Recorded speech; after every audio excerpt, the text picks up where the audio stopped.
Just a minute. All right. All right. So I'm here with Chi, and he is going to be discussing psychedelics and the clinic experience of psychedelics. So he runs a clinic that would provide a safe environment for people that maybe want to address their spiritual awakening path through psychedelics, or maybe even have wanting to work through traumatic issues, addictions, and other things as far as improving their lives goes. And so Chi's got a service that may be helpful to many people, and I would like to introduce the audience to. What's the name of your company, Chi? It's called Truffles Therapy based in Amsterdam. Truffles Therapy based in Amsterdam. And so this would be, other people may know the Amsterdam is the Netherlands, which has a law which allows for, I know that there's ayahuasca clinics there. Well, there's a lot of people offering ayahuasca, but actually their law just changed last June, where they made it illegal. But yeah, it's going on left and right. I mean, that's the thing, is the human-made law can't really stop these kind of plants from growing and spreading its message, you know. Yeah, a person who feels drawn to it, they're going to find a way to experience it. And I don't know as any law has ever stopped anybody from experiencing it who is serious about it. Yeah. And the medicines have their own agendas, and they have their own way of growing. And yeah, human laws aren't in their mindset. It doesn't affect necessarily what they think. Of course, the plants do also feel out where is the best place to grow. And so the mushroom especially has chosen Amsterdam, and now it's choosing Denver, Colorado as well. And yeah, once the mushroom takes over, there's no stopping the most intelligent, oldest kingdom on earth from growing.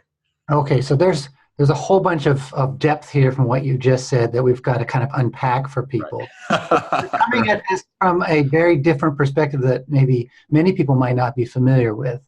So we've got the element of kind of the consciousness of the plants that we've discussed here, and almost as if they're choosing the people that maybe would encounter them, and even the way in which they are encountered and where they may be encountered. So that's one huge element that could probably be an entire podcast.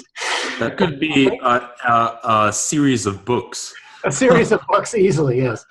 And then we've got another element. So your experience with this is coming from a very different place, and the laws as they apply there's another aspect as they are in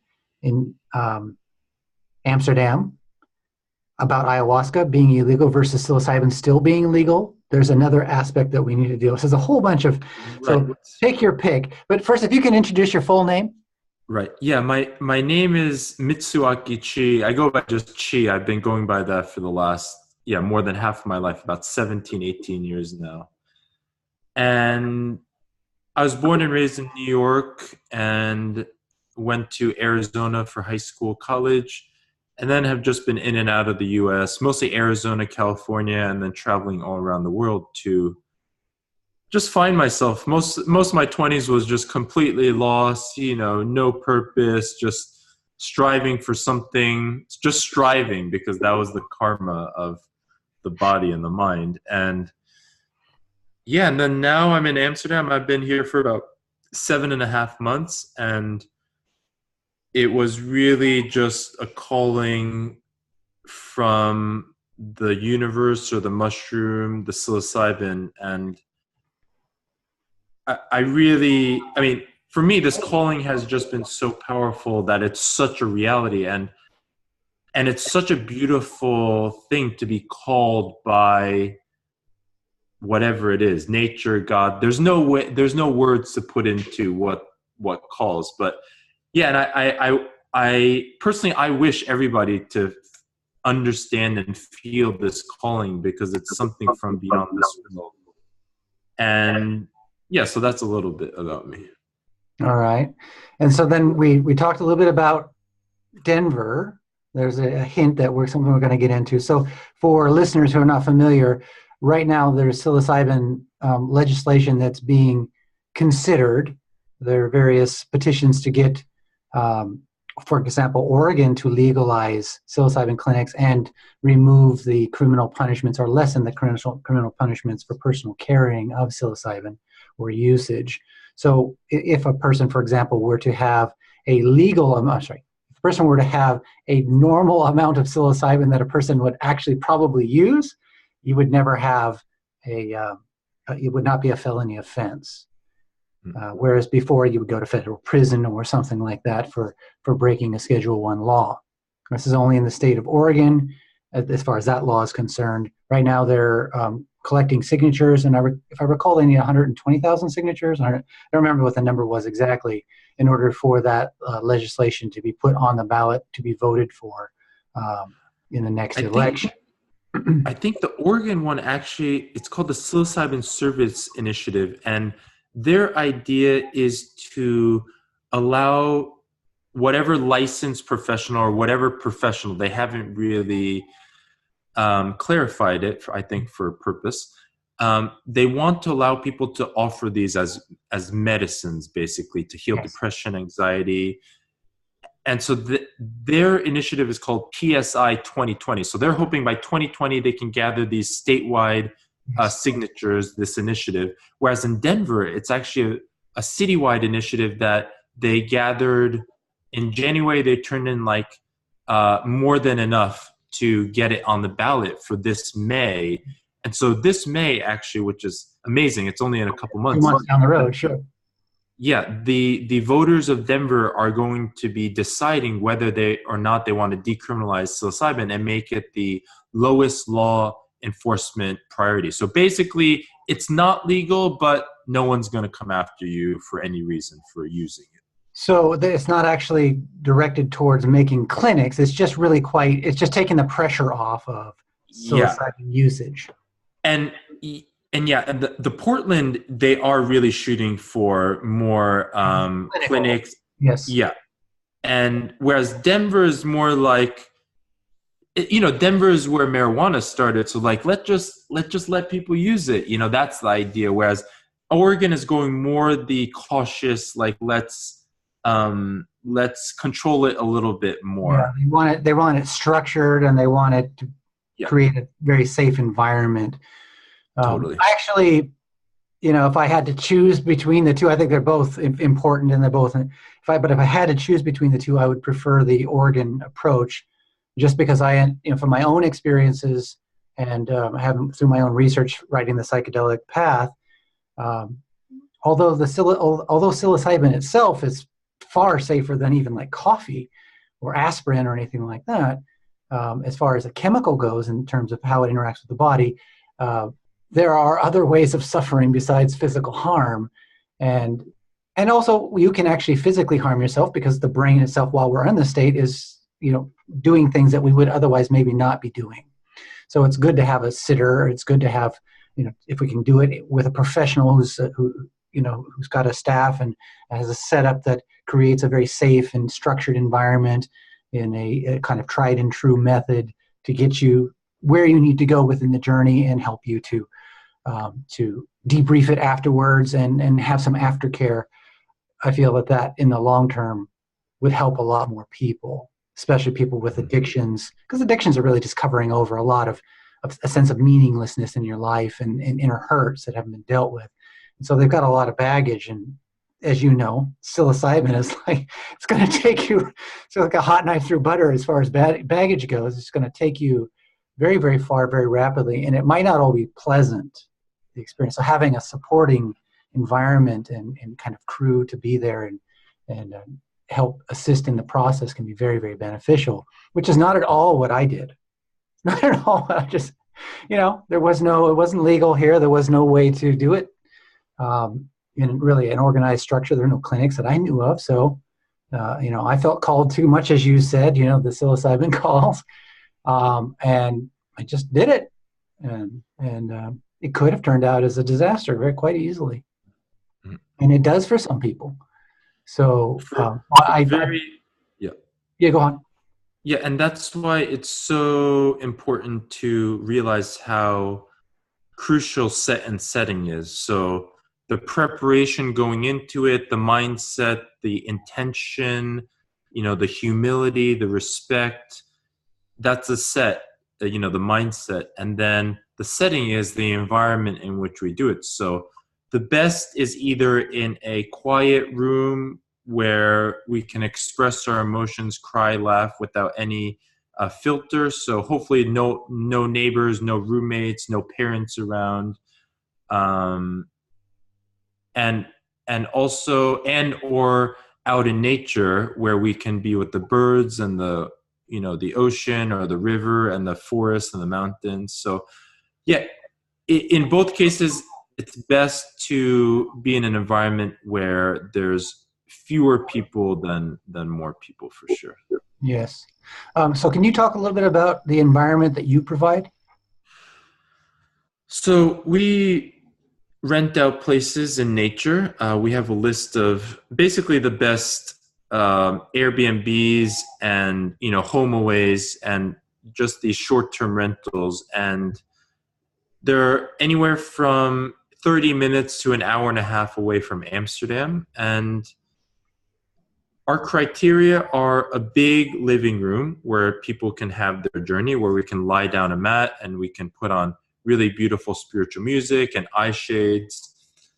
Another one is in nature, so as close to nature as possible, hopefully, ideally in the forest. And it's also great, especially in the winter months here, to have a sauna there.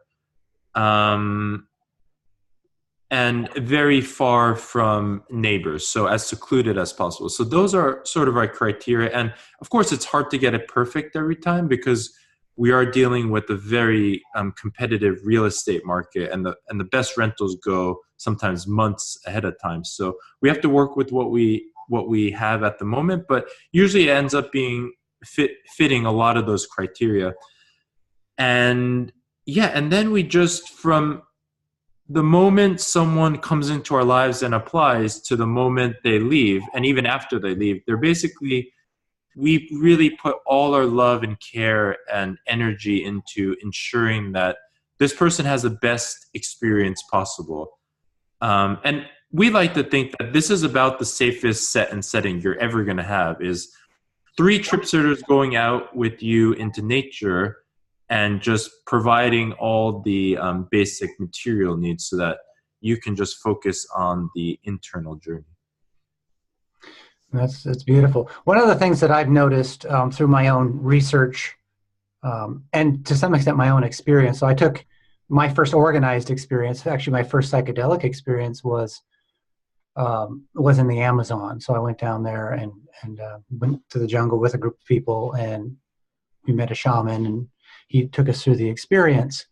But one of the things that occurred is that the group, not the shaman didn't do this at all, but the group leader was, of course, an American, and they had set up an organization and led people down there to do this. But there was a lot of indoctrination, like kind of political indoctrination and ideological indoctrination that was just like laid throughout, and I didn't appreciate that. I think the job is the mushrooms got to do the teaching, not the people. And so it was quite put off by that. And I imagine a lot of people would be put off by that. And unfortunately, from my reading, that's actually fairly common experience, is that when people are going through this, they're essentially being indoctrinated in some way or another by the people, which I'm not quite sure the mushrooms themselves or the plants themselves are really in support of that, if they have any opinion on that whatsoever. But I myself, and when I teach meditation seminars and things, everybody's allowed their own view. They're having an experience, and from that experience, they can correct their own views. And so how are you on that? How's your organization feel about that? Yeah, I mean, we try to stay away from politics as much as possible, and we just let the participant experience whatever he or she experiences without guiding. So it's a very trusting the inner healing intelligence, and it's really a non-directed, it's not even a guided, it's actually just holding space. We just sit with the person and just send him or her love. And also in outside of the sessions, we realize the more we do psychedelics is that it actually does bring out a lot of questions about the political structures and why these medicines are illegal and why certain toxic medicines and pharmaceutical medications are completely legal, but some of the most powerful spiritual tools like mushrooms growing from the ground and LSD are Schedule 1 all around the world. So we really start questioning, like, wait, why? Yes, why? After you've had the experience, it's kind of impossible not to question that. Oh, and literally almost everyone who goes through the experience goes, wait, wow, I can't believe, they literally all say, wow, I can't believe this was illegal. I can't believe I was scared of this. Because then they question, like, wait, why was I scared? What was I told from a young age to make me have this fear of I'm going to either go crazy or I'm going to not be able to get out of this trip or I'm going to have a bad trip. Like those seem to be these kind of stigmas around the mushroom. It's interesting because there was a big sort of media push back in the 70s and all the way through, I mean, even to now, I suppose, to some degree, but to paint these substances, especially LSD at that time, was very popular as being not only spiritually evil thing, but also that it was physically dangerous. It was extremely physically dangerous. And so they would broadcast these people who walk off, step off of a high-rise building and die or whatever. It turns out there were 5 people. There were 5 people that did that. And it wasn't actually clear that it was LSD. Apparently it was, from what I understand, it was PCP where they were doing that with. But they just, put it on all of these substances as if they were all that way. Very, very rare. Very, very rare for people to harm themselves with psychedelics. Although it's possible, it's very, very rare. You much higher chance of harming yourself driving your car. I mean, a million times higher chances of it just by driving. Yeah, and there have been several studies done on the safety of certain substances, and mushrooms are basically either always the safest or among the 1 or 2 or 3 safest. Yeah. You know what it is we start really wondering, like, the whole structure, the societal structure we're in, what does it want from us? And does it really want us to be free? Does it really want us to be healed? Does it really want us to be peaceful? And this was a big reason why psychedelics were cast as some devil's tools, because it made people not want to go to war. And at that time, Nixon had to have people go into Vietnam or whatever. So I mean, I'm not very good with my history, but it's actually there's an interesting piece of history here. I don't remember if it was McNamara. I can't remember who it was. It was his chief of staff at the time when Nixon was in office. Came out and announced publicly, it was 2 or 3 years ago, that he had actually concocted this plan to make marijuana, psilocybin, and all these substances illegal. And the reason was there was a counterculture going on at that time. Hippies, and especially the black culture at that time, were more inclined to use marijuana than ordinary people, by far more inclined to use marijuana. But these were people that were also against the war, and they were also against Nixon. And so the strategy was to get Nixon reelected. And the way to get Nixon reelected is to put more people who are opposed to him in prison. And the way you target those people is to make marijuana and these other substances illegal. Right. And so it was a political move, actually. And so he admitted, he publicly admitted that just a few years ago. Everything with drugs is a political move. I mean, look at it. 10 years ago, marijuana was universally seen by governments as something, one of the most dangerous things. And now half of the governments in the world are like, oh, wow, yeah, great, it's medicinal. Like, it definitely wasn't anything moral. It was something about maybe being able to bring in some tax money or something like that. Yeah. Well, there's the pharmaceutical aspect, there's the tax aspect. And so you got the pharmaceuticals that don't want this because they can sell these other drugs which are less effective for a lot more money. Yeah. And they often tend to, you're reliant upon them once you get on them. Yeah.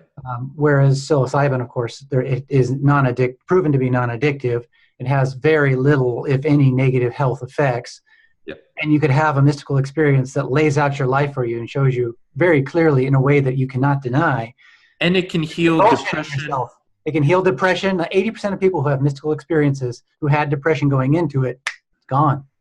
Yeah. Depression, anxiety, PTSD, OCD. It seems like all these things, and cluster headaches too. Cluster headaches are known as these kind of, these suicide headaches where people just can't live normal lives and they have these attacks. And I've talked with several of the heads of the organizations around the world who are trying to find a cure for this for people. And several of them are psilocybin advocates and they're really pushing for it. But that's the thing, is the science only gets funded if there's business opportunities. So That's right. if something has the potential to heal basically completely and get people off medication, then it's actually a threat to the industry. So they don't want to fund that. Profitability. You don't have the long-term hook into people. Right. Exactly. So it's pretty obvious when you start seeing it as almost like drug pushers trying to get you hooked. It's very similar to that.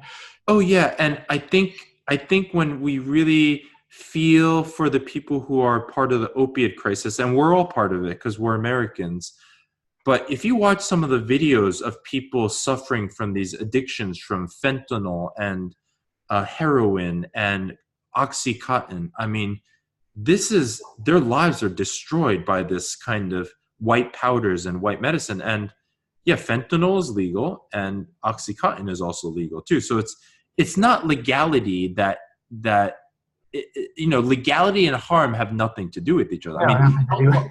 Alcohol is not even on the list, and it's extremely dangerous in high doses. And so I think just the side effects of bringing out people's violence and a number of other issues that drunk driving and all that sort of thing. Exactly. And I think there's something about, once people have this psilocybin experience, especially if they've done work and they have this mystical experience, which is really beautiful, they start really not wanting to consume. They want to see through the world, the system, and they start not being part of the rat race. And this is what's most threatening, is people trying to create something new, like seeing through all the fear structures that we are conditioned with, Police. It'll put you off the path of what everybody's been telling you to do, the tried and true, quote unquote, and onto the path that some deeper voice within has been telling you this whole time, but you haven't been listening. Exactly. So it takes people off the sheep's path, and it makes them wake up to their own inner power and their own contentment and just joy. Right? Joyous people don't need to buy 10 pairs of shoes. Joyous people don't need to continually get the latest iPhone, right? They're content with iPhone 6. I mean, simple life is beauty, I have a 6, and this, if you think about it, 6, 2.5 or 3 years ago, it was the most powerful machine on earth, and now it's seen as like a dinosaur. I have a 5. Surprisingly, it works. Right. I'm going to get every last drop of function out of it, though. Right. And so I really think it really makes us face our own darkness and our own fear. And once these dissolve, which is an amazing, beautiful freedom that I would want everyone to experience, is once we see these dissolve, we go, wow, these were totally conditioned. Yes. Right? Most of the content of a human being's perception is conditioned contents, things other people have been telling them and that they believed unconsciously without questioning. Most of it. When I was in Arizona, I went to high school, college in Arizona, and, everyone, all the young kids smoke weed, but it was this kind of scary thing where we had to hide and we had to do it in these corners and these backyards. Like we were scared of being caught by the police. But really, and then I go to San Francisco and everyone's smoking, and there's people are delivering it to you. In LA, people deliver it to you in their cars. Now you just call them up, and in 30 minutes that you have all kinds of marijuana products at your door. And we realized that it was just the perception of, it was just the fear of the police catching me. Yes. Right? And that's what it is. That's what it is, and still is for a lot of these substances, and in most places. So it's funny. I noticed that I would hear a lot of people speak badly. I mean, I'm not. Now, it's important for me to stress here. I'm not a proponent of any substances. I believe people need to do what their soul, for lack of a better term, directs them to do. Some cases that's meditation. Some people say it's yoga. Some people it's climbing, some mountain or spending time alone in the forest. Some people it is doing some sort of psychedelic. For the person, it's joining some kind of structured, religious organization. Who knows what the individual they feel drawn to? It can be different. I'm supportive of whatever that deepest voice within directs the individual to. Beautiful. And I have to, if I'm being honest, in many cases, or in enough cases, that is towards psilocybin or ayahuasca or these highly potent psychedelic substances that can give us mystical experiences, that can help to open up insights that we would otherwise not have, if ever, certainly for a long period of time in our life.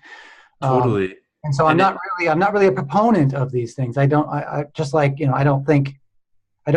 to say anything is inherently just false or wrong, or anything is inherently. So for example, you get a wrong person with the wrong intention taking psilocybin, that could go miserably wrong. Oh, yeah. Right? This is all because it's interacting with your brain. Yeah. Really, the content that you're experiencing is certainly potentiated by what's going on inside your brain. And so if you've got if you're a sociopath, you don't care about other people and you just want power or whatever, that's the LSD or psilocybin may actually amplify that. Right? So what we're really talking about is people that are looking for a kind of authenticity in their lives. Totally. We're looking for more meaning and fulfillment in their lives. Those people, those right people, when pulled to these substances, that combination is really magical. Yeah. And it can help us open our heart. Really, just that love just flows through. And we realize that the foundation of everything, beneath all our sadness and anger, frustration, all our negative seemingly pains and unpleasant experiences and emotions, underneath all that is just this pure light and love.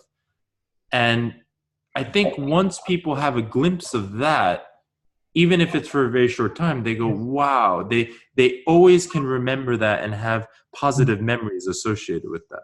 It's a very powerful seed. I encountered that. So when I was young, would have naturally occurring visions, just on random moment, that kind of thing. And that was an experience that I had at that time as just a naturally occurring. And also during meditation, what we're doing is a kind of these layers of disharmony are kind of stripped away, and something fundamental is revealed, which is what I describe as unconditioned love or pure perception, but this feeling of connectedness to all that is, like you just discussed. Psychedelics can take us there very rapidly. It doesn't. Not everybody gets there with psychedelics. I mean, we can never guarantee the experience, but a lot of people do.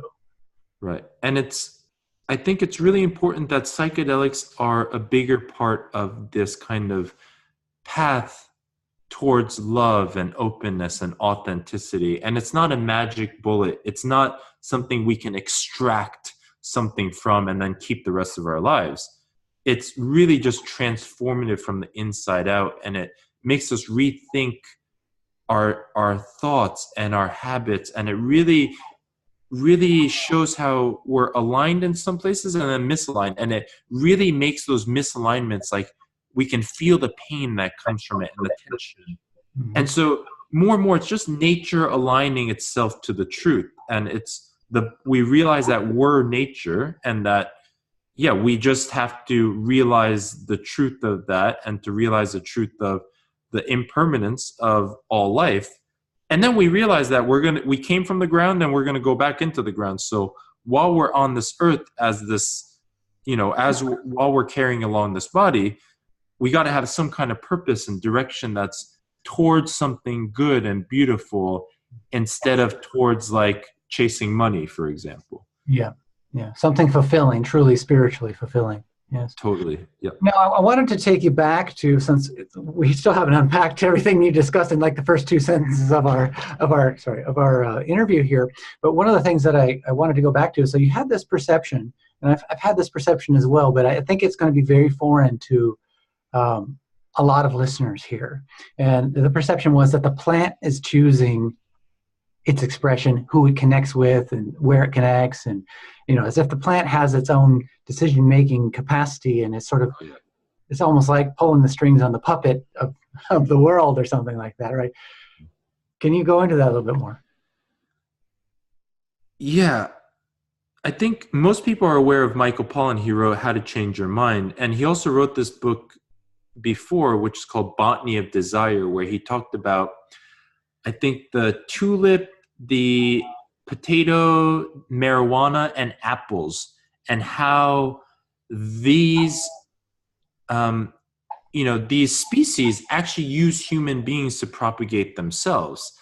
And if you think about marijuana, I mean, this is a plant that literally gets humans to talk about it and to smoke it and to buy it and to grow it. And so it's really questioning, like, are human beings the only ones that have this kind of choice or intelligence, it seems, somehow, right? Or is there some kind of organized intelligence in plants and fungi? And I mean, in my experience, it's 1,000% yes. Especially the fungi are a completely different intelligence than human beings. I mean, they see things from a collective point of view. And I think the truth is, when we go more into this field of the mushroom and the psilocybin, we realize that we're just a node in the network, and that we're just part of the mycelium network, and that our job is to share with the world that everything is connected, and that every action and decision one person makes affects every other node. And I think this is why psilocybin is such a beautiful teacher, because it can really show us where we've been really narcissistic and individual and materialistic and selfish and arrogant. And it just really, it forces us to face ourselves. Yes, I fully agree with that. It's going back to what you're talking about, the apple and the tulip and these sort of things, which really cohabit with human beings. And you really don't find marijuana anywhere but around people. It is completely adapted to work with human beings, much like a dog, like dogs. People think we own dogs, but if you really watch, dogs more often than not train us. Oh, for sure. I mean, they're the kings and we feed them, and they don't work. They just lie around, sleep, eat, run around. Get petted and while we're going to work every day to feed them, basically. And especially cats too. I mean, cats. Oh yeah, cats. They are us. Yeah, cats completely own us, for sure. So, with regards to plants and their intelligence, so been very recent discoveries about bacteria in the gut, and how most of what we want to eat and our actions in the world are actually determined by the bacteria in our gut. That the gut has a capacity to interact with our autonomic nervous system, to send messages to our brain to make us crave this food or that thing, to want to do this thing or that thing, to want to argue now or what. I mean, it's just like they might as well be the bus driver. And this really shows us how interconnected everything is, and how little we know about even ourselves. Yes. Like, what do we know about what's inside the body? We can read all the books, but have we ever looked? None of us know what our stomach looks like, or our liver looks like, or our heart looks like. Like, we don't know anything, It's interesting. I mean, the way I see it, especially after a lot of years of meditation, and when you can get into states of meditation that are very silent, that you can actually feel the workings of the body, and you can actually feel the origins of thoughts and emotions. I call them precursor thoughts and emotions, because when they first bubble up, they come up through the nervous system, actually, right, from the cells and that sort of thing. What ends up happening is almost like like bubbles of coming up in like a stream or a river. You see them coming up and popping on the surface, right? Mhm. When they first come up, they have no understandable content. They're like little packets that are not understandable of information, and be thoughts and emotions that come up. And then what happens is they interact with memory, which strings them together with all of the story of our life, which creates a thought, a directed thought. That's the illusion. But really, and it feels like we've created it. But in reality, it is emerged. It's an emergent phenomenon coming from the entire organic forest that is the body. It's like a rainforest. It's just a whole bunch of different organisms all working together in one larger identity. But within that larger identity, there are trillions upon trillions of individual identities that have their own desires and own aims and own needs, and they're all interacting with each other. And some of these, about roughly half-ish, maybe less than half actually, are actually human cells. The majority are bacteria and fungus. Wow, interesting. And even within our own body, like, does the heart compete with the liver sometimes for attention? If resources are limited, if blood is limited, the heart is gonna hoard all of it, and it will let every other organ die, because that's just how it is. The more central the thing, the brain primary, those things get, the dedicated resources, and other things will wither. Your hands and feet will go first. Right. That's why diabetics, they lose their fingers and their toes, their eyes, that sort of thing. So the body is prioritizing, and there's varying levels of priorities within the system. And so people tend to think of, like, very recent study demonstrated that bones themselves are actually hormone generators. Oh, wow. They're organs. Part of how you determine what an organ is if it produces hormones. Wow. And so the bones themselves, they used to think they were just mineral storage things, and provided structure and also provided red blood cells. As it turns out, they do a heck of a lot more than that. Your bones actually create hormones, and if those hormones are not in balance, then you have strange urges and desires, or you feel depressed or whatever. So it's such an interactive system, such an incredible. That's just the human body. Yeah, that's it. Yeah, exactly. Within this body, there are so many mysteries, and then what do we know about the forest and the seas? Like, nothing. None of us really know. We can read books, we can hear scientists talk about it, but have we ever dived into the sea and seen, millions of species? No, we really are. We're mostly in this Western world. We think we understand things, but it's mostly from an intellectual point of view. It's not from this kind of heart-centered point of view. And so really the spiritual work is to realize that we don't know anything, and be super humbled by that, and to be just like a curious child in wonder. Wow, how is everything here, and how am I alive and have food on the table? We don't know how food comes on our table. We buy it at the store, but then somehow we cook it and it just shows up, especially. And that's 1% of the whole process. Everything else happened in the unseen. Exactly, right. And the sun hitting the food, and the food getting transported. I mean, there's so much involved in getting one potato on our table, and then we eat like 2 or 3 times a day. So over and over, we're just part of these processes that are so interconnected. And I think the psilocybin especially can help us realize that it's important to realize this, that we're all connected, and also our life's purpose is to serve the whole, because when we serve the whole takes care of us. It's like reciprocity. Just like the body will protect the heart, or it'll protect the brain, humans, they either want to be science people, or they seemingly want to be spiritual teachers. And because that's the heart, right? People protect spiritual teachers because they're important for the community, and people somehow protect scientists because they're the brains and they're important for humanity to move forward. So it's like that. It's like at the micro level, it's really the same at the macro level. Everything is transferable.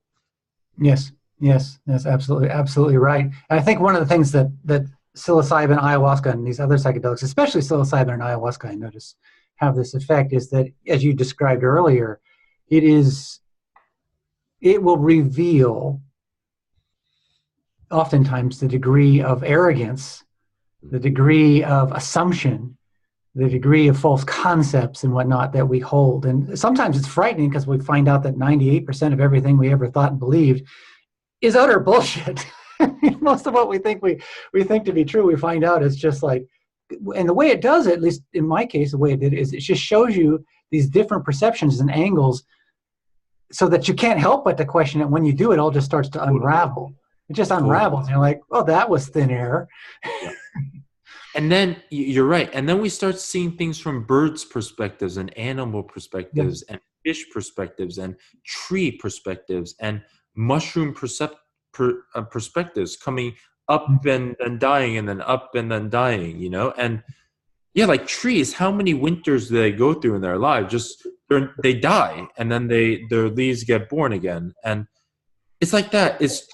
I always wonder, what would trees think if they could think about human beings? And I would think they would think that, wow, what are these little creatures doing, running around and fighting with each other and like destroying their environment? Like, why would they do that is what they would think, right? And they would think like, why can't they just get together and work together instead of fighting against each other, right? Why can't they just cooperate to go get some food instead of competing for a piece of bread? Like, why can't they work together to go find 5 more pieces of bread? I'm not sure the trees would actually say that. I live in a forest, and they compete with each other, and they will kill each other. Right. Trees are vicious. That just happens over a slow period of time. You're right. And also the mycelial network underground can also connect. If a tree has too much, the mycelium will naturally send food and water to another smaller tree or one that needs more. Yeah, assuming the soil is healthy, yes, that's what happens. Exactly. Now, we've denatured the soil quite a bit, and so that actually in a way, it sort of denatures the trees because the mycelium isn't in the amounts that it ought to be, and so the trees are then starving. And when you take an individual and you put them in and you stress them out, they're going to become more aggressive, oftentimes. Right. And so part of what's happening on an environmental level is the same thing that happens in the individual. We brace for a conflict when we're stressed out. Totally. Much more likely to lash out. And I think that's it's a universal phenomenon. It's not particular to human beings. But the great thing about being human beings is we have the capacity as human beings to reflect on that point. So psilocybin and whatnot could help us to reflect on that point and find a better way. Totally. And that's the psilocybin vision, is it knows what human beings need to do to heal. And that's basically working together, making sure that everybody is fed, living on as little as possible. No one is saving up millions in their bank accounts or billions and just withholding it from the rest of humanity. It's everybody lives on as little as possible. Everybody takes care of each other. Everybody helps each other go through psychedelic journeys so people can wake up and heal and cry and laugh out these kind of deep existential traumas that a lot of the Western world has created. And yeah, I mean, I see it we get a lot of corporate burnouts, people who are just completely tired and they lack purpose, and they'll do anything to find a sense of purpose and direction in their lives. A lot of 35, 40-year-olds. And man, watching these people go through psilocybin journeys and watching the aftermath, how they integrate, it's amazing how they can transform in a matter of days or weeks or months. It would be interesting, I don't know if you do this or not, but if you had surveys, like follow-up surveys that you could send out, 6 months later, a year later, 2 years, to see what sort of changes occurred and to what degree those changes were beneficial and to what degree they lasted. Be interesting to find out. In my case, I noticed just from my own work and work that I've done with others, it tends to be a pretty long-term phenomenon, because there's just certain things that you experience with these substances that you're not going to forget. It really plants a seed, and it's hard to undo certain perceptions once you've had them, right? Yep. I wanted to talk a little bit about, so you talked about how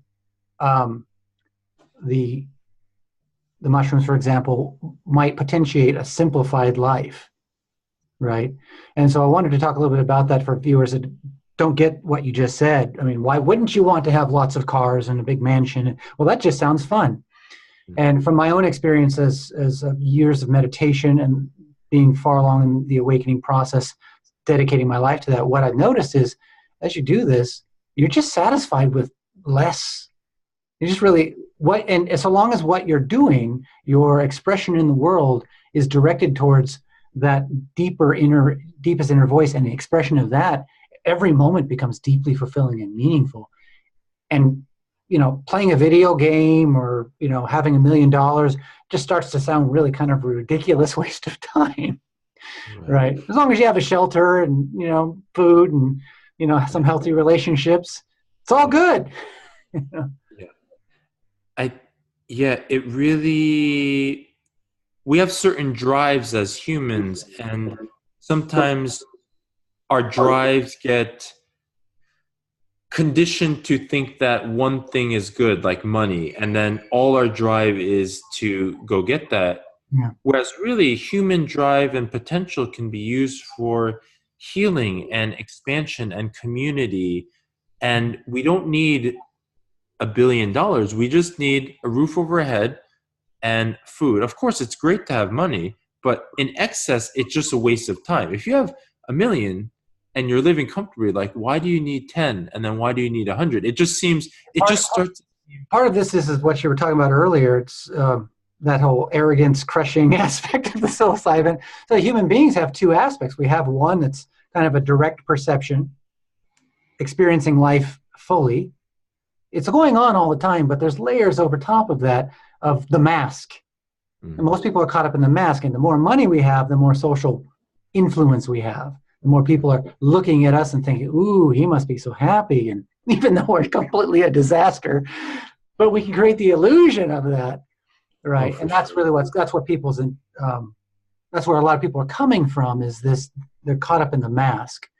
And that mask is going to try to prove its value, its worth, through having lots of money, having lots of influence, having a big title, and all of that sort of thing.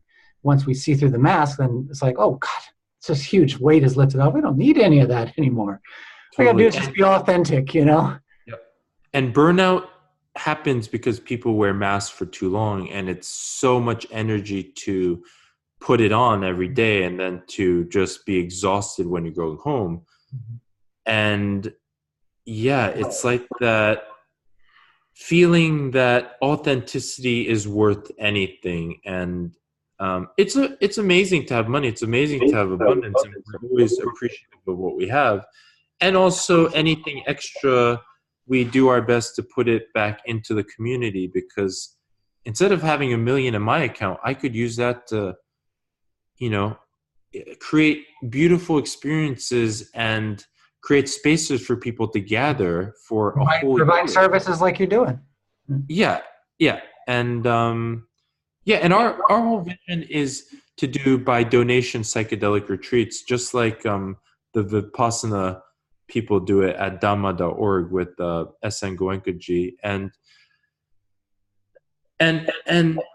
it takes effort to create these kind of income streams that allow us to create these by donation events. But really, we feel that this is beautiful medicine, and that anybody, regardless of finances, should be able to experience it, because it's healing, and it's such a butterfly effect. And one person healed can touch so many different lives, and it really ripples, and we've been seeing those ripples. So we want to continue to find ways to allow everyone to experience this ripple.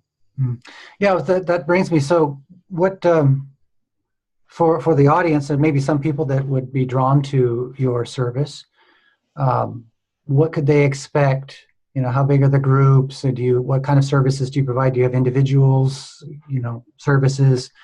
How long are these? How many experiences will they have? Psychedelic experiences will they have? All that sort of stuff. What do people typically, experience? So we offer private retreats for one person, and we've done two people as well, friends or couples. Oh, couples. That sounds very interesting.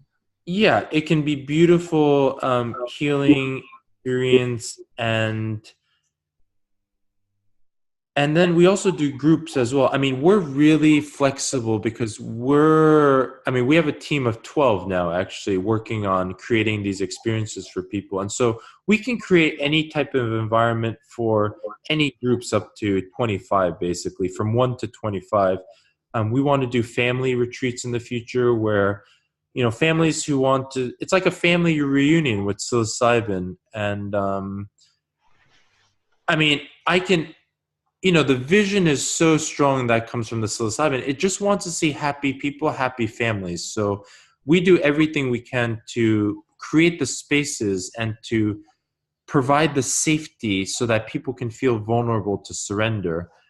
And so we do anything from just day-long sessions. It's sort of like a half therapy, half psilocybin. Everything is connected. So for the day long, we want to do like low to medium doses, and especially for people who've never tried it before and don't want to go all out with the high dose, we want to let people experience that even a low dose can be completely transformative and can show them another way to see things. And also it can help them get over the fear of ingesting something, because a low dose is way less scary than a high dose. And then once they do the low dose, they go, wow, like this stuff is cool and this is amazing. I felt so good. I want to try a higher dose.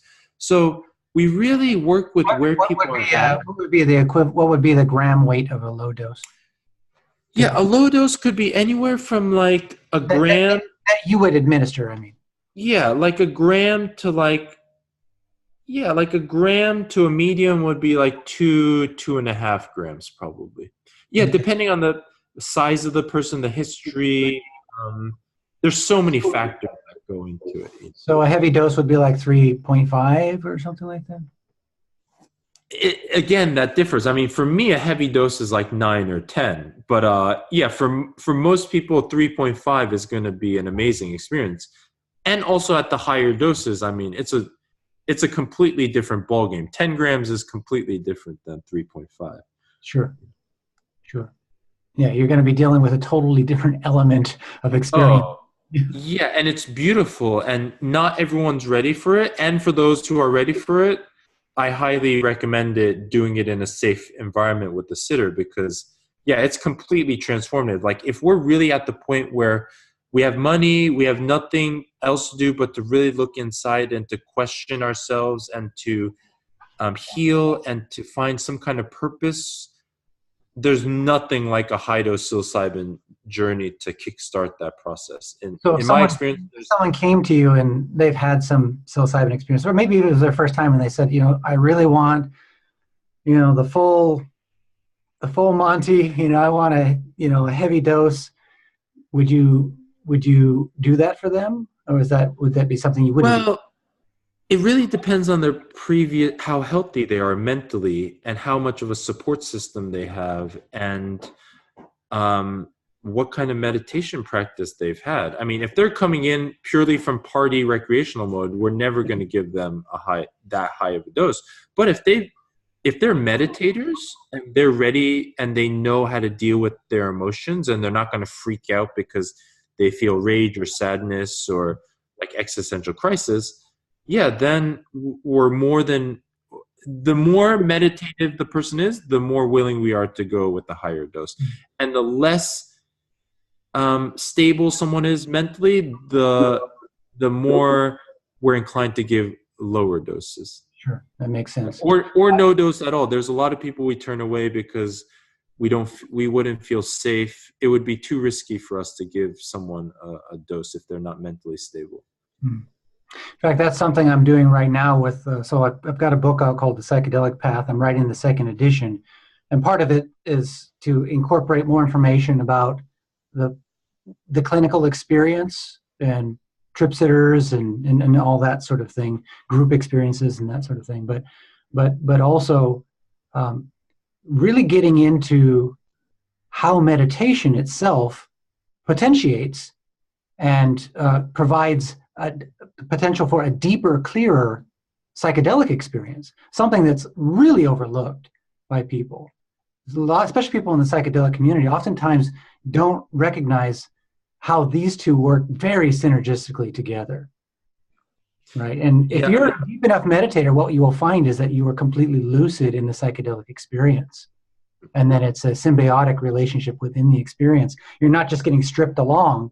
You're not resisting anything either, right? Oh, I'd like to do that. And you can experience it. It's very strange. That can only happen when one is totally let go. Meditation helps with that. yeah. And before every journey, we do meditation, yin yoga to really prepare the body and mind, and we connect. We do all our retreats in nature, so people have really a chance to escape from the city life for a while, and remove computers, those pings and those notifications from their life for a while, and just to really settle into themselves, because our bodies are our homes. We're never going to be able to escape this body, in this lifetime. So it's to be really at home with our body, no matter what the external conditions are. And also, before my first psychedelics experience, I was in and out of meditation retreats for about 16 months, during my 20s. And so I was already completely ready to surrender to, I had heard the word surrender hundreds, thousands of times. I had read it so many times, but, I was very narcissistic. So no matter how much I sat, I couldn't do that I couldn't surrender that final little bit. And the mushrooms completely helped me really just push through that final surrender. And yeah, I gotta say, surrender is the most beautiful way to live life. And I hope everyone has the opportunity to realize what true surrender is, and what real giving and love is, because it really fills our lives with so much abundance and love as well. Oh, absolutely. It is what fulfills our lives. It's what gives meaning to our lives. Interestingly enough, most people, the last thing they want to do is surrender. They have a very deep negative association with the term itself. It means losing. That's how they think of it. It means losing, vulnerability, weakness, Right.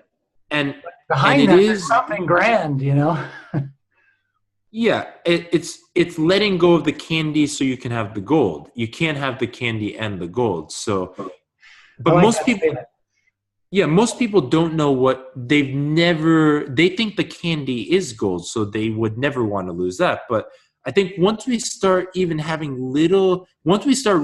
that the candy is actually poisonous sometimes, we start really wondering what actually is more than candy.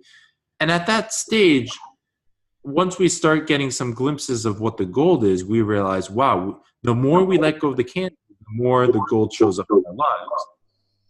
And so I hope everyone has the ability and opportunity to experience what that gold is.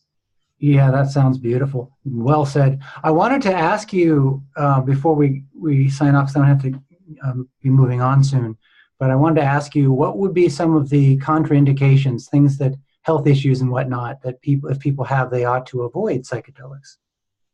So people should not be on antidepressants first. We turn away a lot of people because they're on antidepressants. So SSRIs? Yes, right. And most antidepressants, we don't care what the name is. We just say it's not worth the risk for us, because there haven't been too many studies done. They are going to start, because people are realizing this is a huge issue. And actually, the idea is to taper off, and then after 90 days from tapering off, actually, the idea is that a person is completely ready to do psilocybin.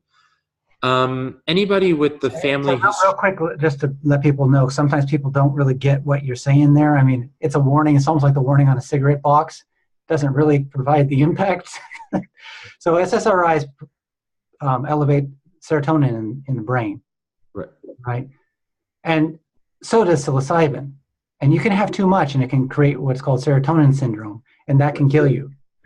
It's a miserable experience, and you will die miserably. So I just want people to know that. And Sorry. yeah, so and I think people have taken psilocybin with SSRIs, and most have been fine, and most actually feel like they didn't experience as much because it somehow dampened the experience. Maybe the body is Um, resisting it because there's too much. yeah, and so there are people who do it, and actually, it's said that, as several people have mentioned, that microdosing is very helpful in tapering off. So slowly but surely replacing the antidepressants with Oh, microdoses interesting. Interesting. of psilocybin. But none of this is scientifically proven, whatever that means. So more research needs to be done, Yes. and A lot more research. anybody with a family history or their own history of bipolar and schizophrenia, or other personality or mood disorders, we tend to just direct in a different way. And yeah, and then also people have to have stable housing situation, because if you're in a journey and you're going through this internal spiritual journey, and you don't have anywhere to go home to, or you feel not safe at your home, it's definitely going to bring up unpleasant Oh, experiences. sure. So Yeah, take a you to a dark support place. yeah, so a support network also is very important once a person gets out. People we can talk to, people who love us and can listen to us. And yeah, so That's those are interesting. I wonder if there's any kind of, it'd be great if there was some sort of, because there'll be a number of people who don't have a supportive atmosphere in their life who would like a psilocybin experience. And they don't know how to get a supportive experience, network in their lives because they've never had one. They don't even know where to begin. And yeah. it'd be great if there was some sort of direction as to how to do that, or some group or whatnot where people can get involved Yeah. and support. On our website, tripsitters.org, we list all the psychedelic societies and communities in the world. And yeah, there's one in most major cities, and also meditation groups, and Buddhist groups, and even a church. Even if you're not Christian, like, just go where people are gathering, trying to be happy, at least. So that's the first step. Instead of being behind the computer depressed, it's much better to go into any semi-religious environment and just be with the people. That can pull us out of some kind of depressive state. So people, yeah, it's like it's important for people to work together to create community, because community and purpose seem to be the medicines that the Western world needs, and we all need to volunteer our time to create these kind of environments for people. Yes, definitely. Definitely. All right. If there's nothing else, we'll be signing off. So if you can send me maybe an email with how you would like people to connect with you, I will put that into the body on YouTube so people can see that. Great. And it's trufflestherapy.com. It's a heart made from mushrooms with the eye in the middle. So the idea is that the mushroom helps us open our hearts and also open our third eye and see what the vision of the divine is. All right. Wonderful. Beautiful. Thank you, Chi. Thank you so much, Richard. Thank you so much for having us. Thank you. Take care.